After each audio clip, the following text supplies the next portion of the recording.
Hey guys, what's up? Welcome back to our YouTube channel. In today's video, we will learn on how to create a custom Google map using Excel. So let's get started. First, open Excel on your device. Then you need to create a dataset with this format. You need to have name, street address, city, and state. Currently, I have 4 different addresses. You can add more addresses based on your need. Once you create this dataset, to create a Google map, we need to save this file first. You can go to the File tab, then click on Save.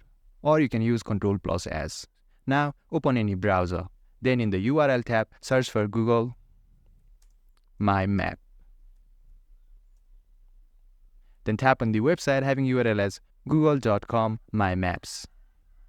Google My Map is a service from Google that allows you to create your custom Google Maps. So let's create a new map. To create a new map, you can tap on this button, Create a New Map. But if you can't find this button here, you can tap on this 3 line, then tap on Create a New Map. Then tap on Create.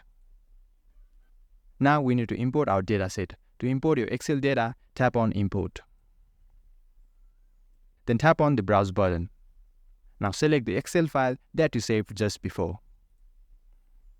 Now a pop-up menu will ask you to choose columns to position your place mark. Simply check this box for street address, city, and state. Then tap on Continue.